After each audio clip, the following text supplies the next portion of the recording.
trials on a COVID-19 vaccine in January 2021. Democrats formally nominated Joe Biden as their 2020 presidential nominee Tuesday night. Malian President Ibrahim Boubacar Keïta announced his resignation, saying that he did not wish blood to be shed after soldiers carried out a mutiny on Tuesday. From the headquarters of Telesur English in Havana, Cuba, this is From the South. I'm Laura Palmeiro.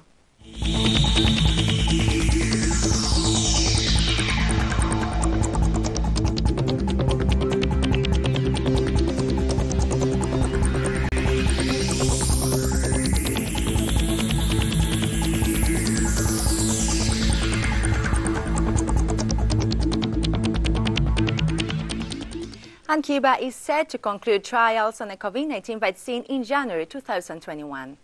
According to information on the website on the Cuban Public Registry of Clinical Trials, the results of the trial named Soberana-01 on the vaccine candidate, which was registered on August 13th, will be made available in February 2021.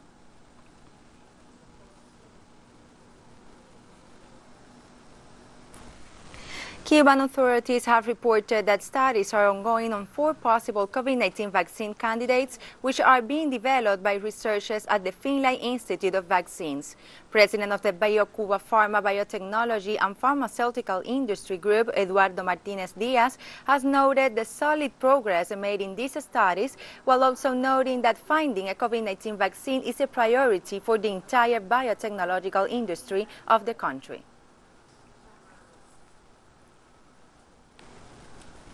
And on Tuesday, the United Nations Security Council addressed the worrying situation surrounding the FSO Safer oil supertanker, which has been anchored north to the Yemeni port of Hudaida for 5 years, while also noting the humanitarian situation in the country in the midst of the ongoing conflict. The members of the Security Council reiterated their deep alarm at the growing risk that Safer oil tankers could rupture or explode. They noted that it has now been over a month since the Houthi announcement approving UN access to the Safer oil tanker. The members of the Security Council expressed their deep concern at the funding shortfall, which exacerbates the acute malnutrition in Yemen, and called on all donors, including in the region, to step up pledges and swiftly disburse funding to the United Nations and save lives. Authorities in Greece and Cyprus continue to call on the European Union to take action following Turkey's latest moves in the eastern Mediterranean region.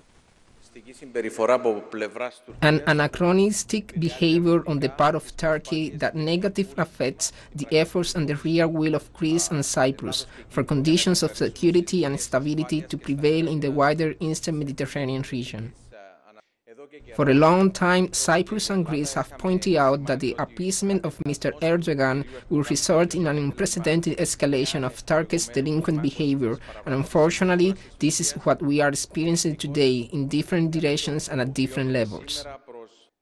The escalation of Turkish aggression is directed against the European Union and must therefore lead to the escalation of the European reaction to deal with it. Turkish provocations show contempt for the clear positions of the European Union, the US and the states of our region. They denigrate European values, international law and the law of the sea. And Turkish authorities announced on Tuesday that preparations are ongoing for the reopening of schools on September 21st, despite reporting increases of over 1,000 coronavirus cases per day. Within the framework of the protocol we signed with the Turkish Standards Institute and the framework of the protocol signed by the Ministry of Education, about 2,000 inspectors are currently being trained. These inspectors will evaluate our private and public schools and will give out My School is Clean certificates to our schools that meet these standards. In the school's common areas and in specific points, there is hand disinfectant and stickers calling for 1 meter of social distancing.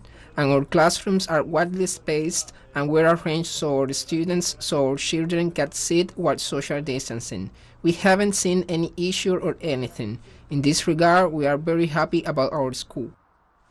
Kenyan health authorities confirmed 271 new COVID-19 cases on Tuesday, pushing the total number over 30,000. Today we report 271 people who have tested positive after sampling 4,019 cases in the last 24 hours. We now stand at 30,636 positive cases in the country, and we have also pushed our cumulative number of tests to 398,585. Among these 266 cases that we are reporting today, all of them are Kenyans, with the exception of 4 who are foreigners. And Kenyan authorities also call on young people to avoid reckless behavior and observe restrictions in order to curb the spread of COVID-19. Young, healthy people without any underlying condition also succumb to this disease. So the messaging must now be tuned, and we'll continue to urge these young people to stop the reckless behavior, the feeling that they are immune to this disease, the flouting of the regulations that have been put in place so that we don't spread this disease. Nigerian health authorities confirmed 410 new COVID-19 cases on Tuesday, bringing the total number to almost 50,000. The majority of the new cases were reported in Nigeria's largest city, Lagos, with 210, followed by the Federal Capital Territory with 45 new cases and Ondo State with 30 cases. Meanwhile, more than 37,000 people have recovered from the virus. The death toll stands at 981 after 4 new fatalities were reported this Tuesday.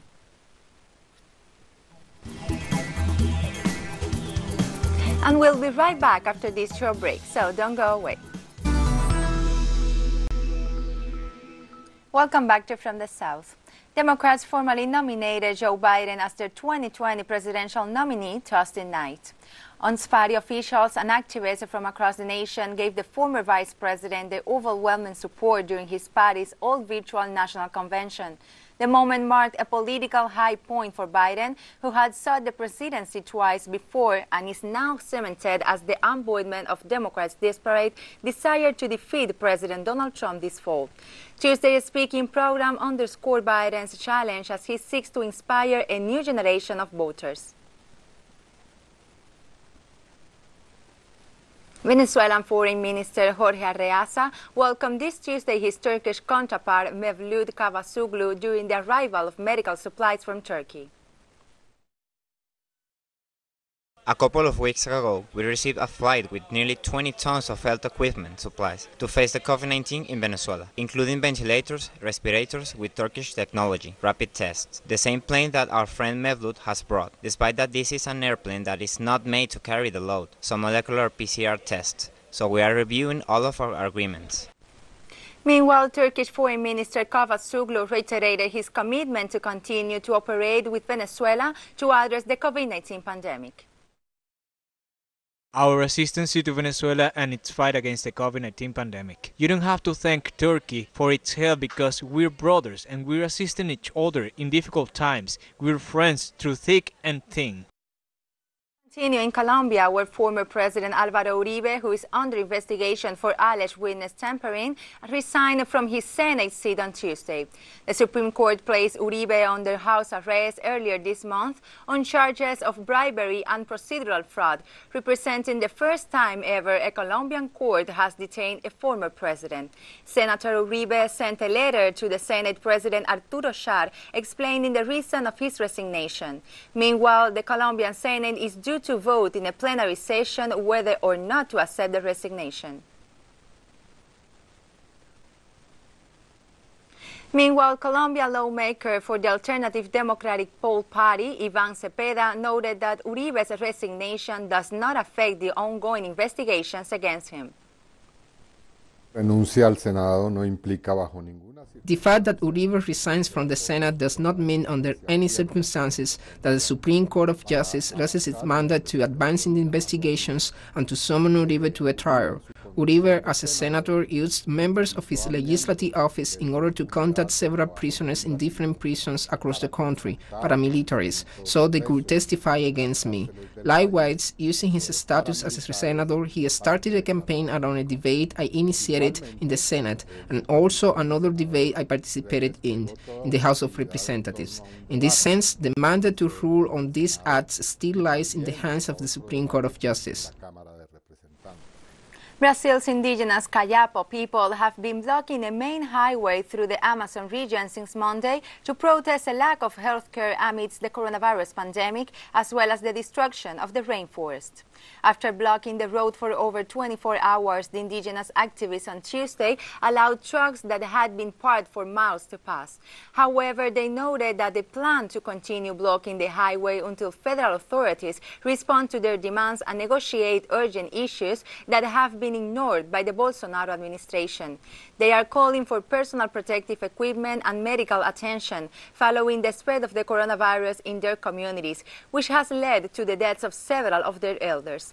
They also denounced the ongoing destruction of the Amazon through fires and deforestation and have voiced their opposition to infrastructure projects that threaten their land.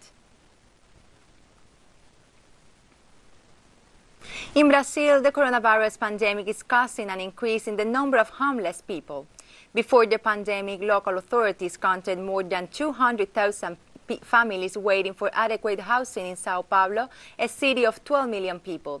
According to the human rights and research group Lava Cidade, more than 2,000 families have lost their homes in Sao Paulo state since March, as they have been unable to pay rent, having lost their jobs in the midst of the pandemic, while another 1,000 face the same risk in coming weeks.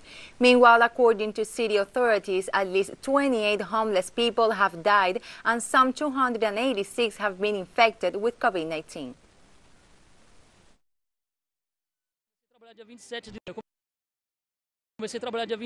I started working on December 19th of 2019, but then in the middle of March, more or less, I lost a job due to the pandemic, and since then couldn't find another one, so I had to come back to the streets again.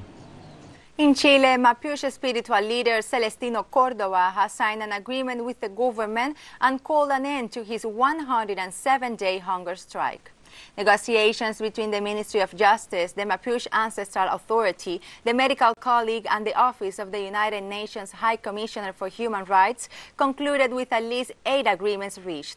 According to a statement issued by the Ministry of Justice and Human Rights, included was the authorization for Celestino Córdoba to visit his home and sacred altar for 30 hours after having made a full physical recovery, for which he is to remain in the Nueva Imperial Hospital, where he was recently admitted.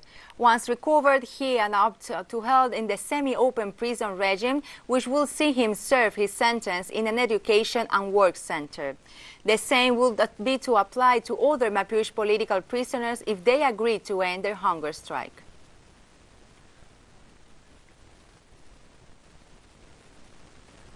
Guatemalan indigenous community and rural workers continue to demand the support of the government after the violent acts that resulted in the destruction of rural houses and the eviction of the locals. Indigenous people in central Guatemala were attacked by an armed group that burned several of their homes over the weekend. The residents denounced that the violent attacks are motivated by the interest of evicting the local rural workers and claiming the corn fields. The attackers completely destroyed 6 houses and damaged other 11. We have a little cardamom product where they are. What they want is to take over our crop. They want to harvest this crop that is coming in. That's why they are intimidating us. They are taking us out of our homes so that no one bothers them when they come to cut our crop. On Saturday night, those people who are invading the farm enter violently. They sprayed our home with gasoline and set it on fire. They burn all our belongings. We are barely left with the clothes we are carrying. During his daily press conference on Tuesday, Mexican President Andrés Manuel López Obrador commented on widely circulated video that appeared to show the corrupt activities of former Senate staffers. The video release comes into the midst of an ongoing investigation into widespread corruption under the former administration.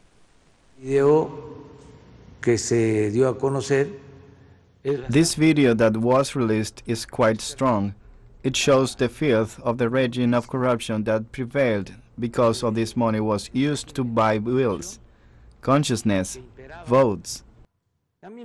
I would like this to be considered a matter of state and for the Attorney General's office to report what Mr. Lozoya has testified, to know the complete complaint and to know if this is the video Lozoya presented as evidence or another, to know everything the Attorney General's office has. And we have more stories coming up after this final short break, so stay with us. Welcome back to From the South. President of Mali, Ibrahim Boubacar Keïta, announced on Wednesday that he's resigning from his post after a coup d'etat.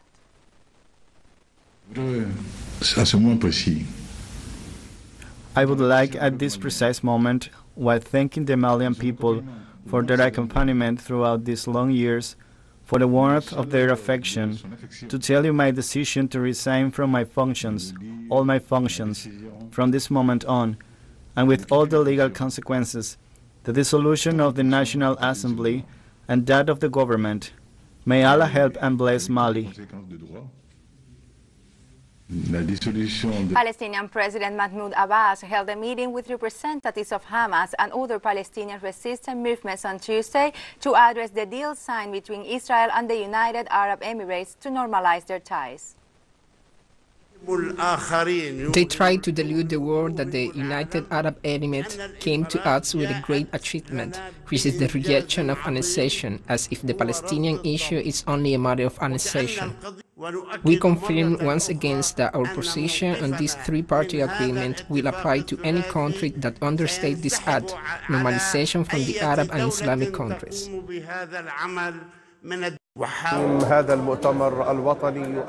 This national conference confirms the consensus to reject the normalization step taken by the United Arab Emirates with the Zionist entity, because it represents a treacherous stab on the back of the sacrifices and steadfastness of all Palestinian people, as well as the sale of the Palestinian cause at a low price and little money. It did not bring anything but shame and loss to the Emirates and the Arab and Islamic nation. We call on the brotherly people of the Emirates to reject this normalization and the necessity for all people of the Arab and Islamic nation to reject the normalization, because Israel will not be a neighbor, but rather the enemy of the nation. We are continuing to resist the normalization, the deal of the century, and the annexation of territories. And a protest took place in front of the United Arab Emirates Embassy in Tunisia's capital Tunis on Tuesday to reject the United States' brokered deal between the country and Israel. Demonstrators stressed that the move denies the rights of the Palestinian people. The latest peace agreement is the third signed between Israel and the Arab nation, following similar deals with Egypt in 1979 and Jordan in 1994.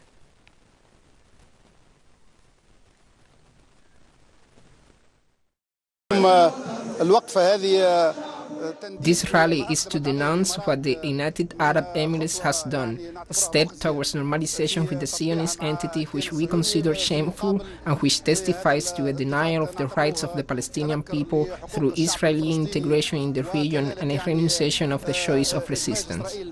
We expect that the positioning of the President of the Republic will be clear in this matter. Today, the Palestinian people are surrounded after being abandoned by several states in the region. Therefore, they need all the free men in the world, and mainly Tunisia, because of its experience in the democratic transition and its free people.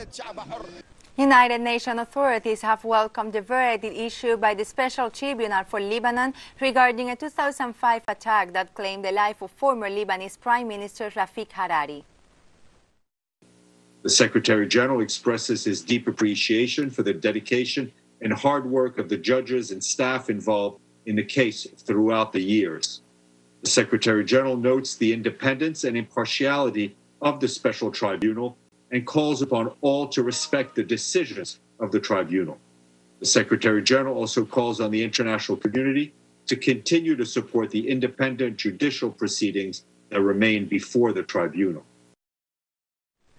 The director of the Pan American Health Organization has stressed that the COVID-19 pandemic has caused a mental health crisis in the region, while noting that domestic violence cases are on the rise in the midst of the lockdowns. COVID-19 pandemic has caused a mental health crisis in our region at a scale that we've never seen before. It is urgent that mental health support is considered a critical component of the pandemic response. Mental health illness is a silent epidemic that has affected the Americas well before COVID-19. It is important to note that these ongoing stressors are also contributing to a related problem that needs urgent attention, a rise in domestic violence. Austrian authorities added the Spanish Balearic Islands to a list of high-risk regions for coronavirus on Tuesday, following a recent spike in cases.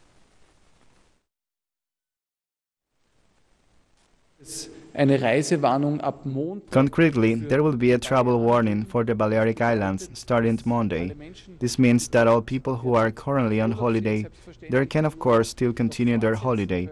Those who return after Monday are obliged to get tested or to go into quarantine for 14 days. And we have come to the end of this news brief. But remember, you can find these and many other stories on our website at telesurenglish.net. Join us on social media, Facebook, Twitter, and Instagram. For Telesur English, I'm Laura Palmeiro. Thank you for watching.